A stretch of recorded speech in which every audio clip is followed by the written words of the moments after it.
How many times have you hurt yourself so as not to hurt others? You said yes when you wanted to say no. When was the last time you felt that you had betrayed yourself?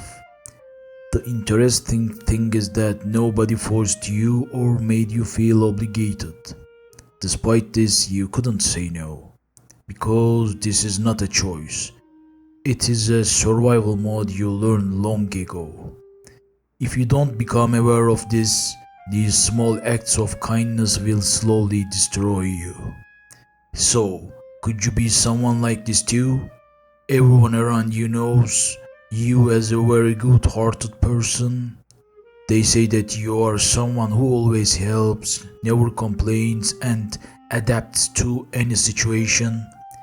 When you hear these words, you feel both pleased and a sense of discomfort. The reason is that you are exhausted.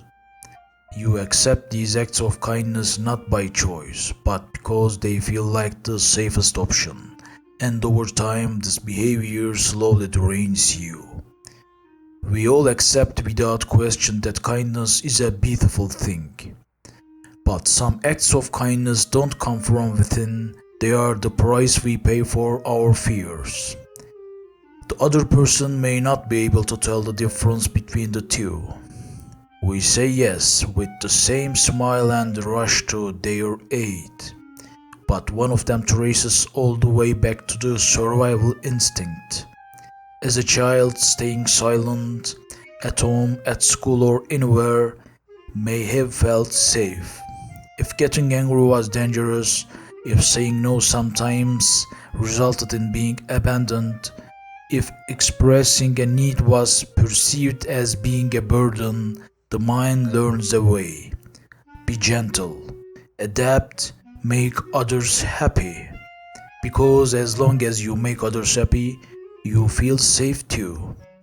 This is actually a survival adaptation rather than a conscious choice. Instead of fighting or fleeing in the face of a threat, you try to appease and ingratiate yourself. This is something you experience almost every day. When someone starts an argument, you immediately step in to soften the atmosphere. When someone treats you unfairly, you can't get angry.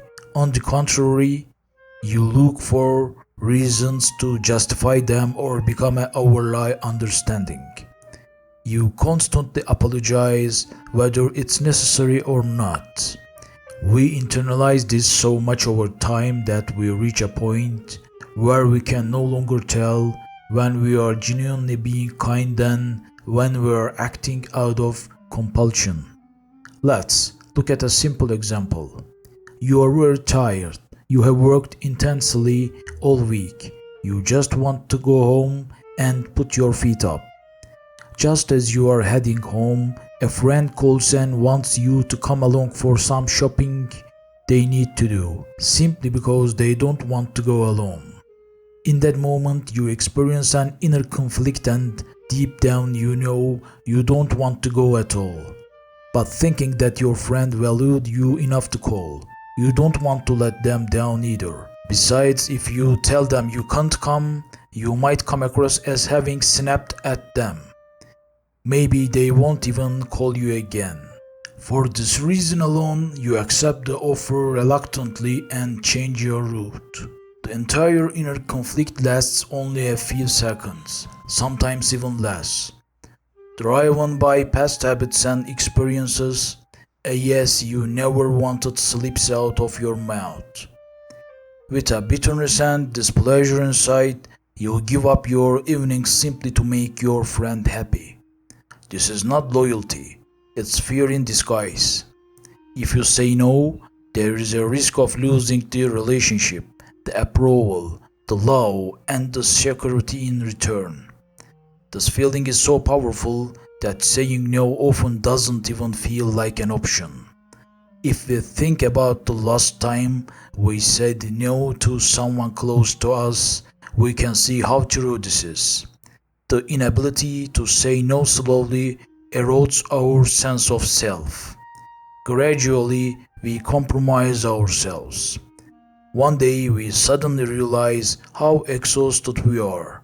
Yet there is actually nothing truly serious around us that should be making us this tired. Everything seems perfectly fine. You have no problem with anyone. Your professional life is going well, your relationships are on track, but deep down something feels off. It's the discomfort and sense of emptiness that comes from ignoring yourself, your desires, and your opinions. It's the heavy feeling of emptying yourself while meeting others' needs, both materially and emotionally. Setting boundaries is not a high wall with no written on it, as people might think. A boundary is the language of self-respect. It's the most fundamental way of saying, I exist here too. But if you haven't been able to learn this, or if you've learned it but can't put it into practice, the reason is actually not your character. The reason lies in the consequences you faced when you once tried to set a boundary.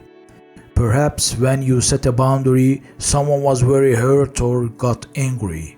They accused you of selfishness, and you recorded that reaction inside you like a lesson.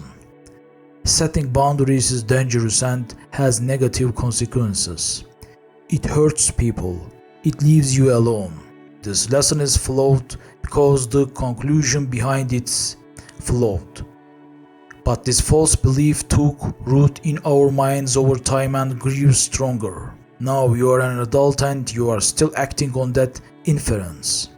You are still deeply affected when someone sulks at you. When someone seems angry or hurt, the stress inside you still pulls you into distress. Those looks, that change of tone, that silence, these were once the harbingers of a real threat. The brain doesn't remember the threat. It remembers the signals that accompanied that threat. Now, even when there is no danger, the same alarm goes off when it sees those signals. Our response is generally always the same: softening the atmosphere, forcing a smile, or apologizing endlessly. We do whatever it takes just to eliminate the tension in that moment. But the core issue is this: that discomfort doesn't go away. It's simply swept under the rug for a while. At the core of people pleasing, there is a deeply layered fear. All the top is the desire not to upset others, which is actually a beautiful feeling, even empathy. But just beneath it is the thought, if they are upset, they will be disappointed and will leave me. And beneath that is the layer, if they leave me, I will have deserved it and I'm not valuable enough. And at the very bottom is the drive to constantly prove our worth. It's difficult to see this multi-layered structure because we generally look only at what is on top, the most visible layer, and move on. This is the most appealing layer. It's the desire to be a good person. This desire is genuine. It's just not that simple. Perhaps in a relationship, a friendship, or your family, you are always the one who gives. You are always the one who understands and adapts to the situation. You sometimes wonder whether others would make such sacrifice for you too. But because you see such requests and dangers, you ignore them. Wanting is not a weakness, but for someone who is not used to it, wanting is genuinely difficult. For example, a friend asked you a favor and you did it even though you didn't want to. Even if it looked normal from the outside, you felt anger inside. Fine, but this anger toward whom? Toward your friend? No, because they simply asked and you accepted. Actually, the reason for your anger was your inability to say no. This anger slowly seeps into our relationships over time. Gradually, a distance begins to grow between you and others. While you think you are drawing closer to them by saying yes, you are actually drifting further from them with what you have been accumulating inside. So, does saying no really end relationships? It does end some relationships, yes. But think about this. Is a relationship in which your boundaries are not respected really worth continuing? The relationship you lose when you say no is nothing more than a relationship that was being kept alive by your yeses. It depends not on who you are, but on what it can get from you. A real relationship is a place where both people can exist together. A relationship where only one person exists is not healthy. If you are constantly giving up being yourself in order to connect, then you are not present in that connection. There is a function, a role, but you are absent along with your true self. We can call this masked kindness, a state that looks like kindness on the outside but carries within it fear, anxiety, exhaustion, and the loss of one's essence. Those who carry this state are often deeply lonely. They are loved from the outside, but in reality, they carry the pain of not being truly seen. What is seen is the service they offer, not what they truly feel, what they want, or where their boundaries are. There is also this strange paradox.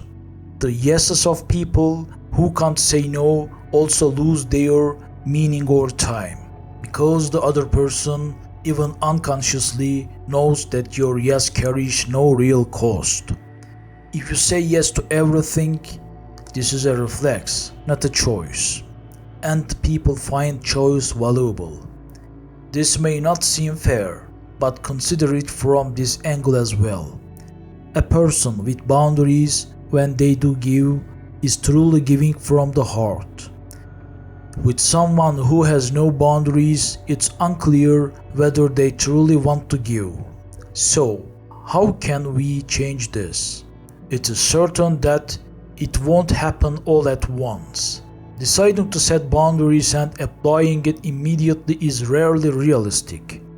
The issue is not in the decision, but in the belief we have internalized that saying no will have a cost. That belief comes from the past, from the costs we once paid, from people who truly got angry at us, sulked, or grew distant. But back then, we were small and more dependent on people. Now, as an individual standing on their own 2 feet, these obligations no longer exist. You can stop your mind from relying on old patterns.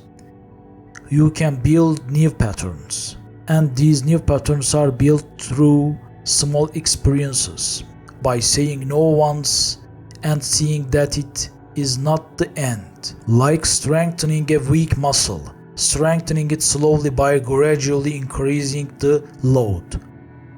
By seeing someone get angry and the relationship still continues, or through seeing someone leave and realizing you are still standing. As these experiences accumulate, expressing yourself and being who you are becomes easier. You will see that setting boundaries does not mean ceasing to exist. At some point, you will say yes again, even when your mind is saying no. But this time, you will notice. This awareness will open a door larger than you imagine.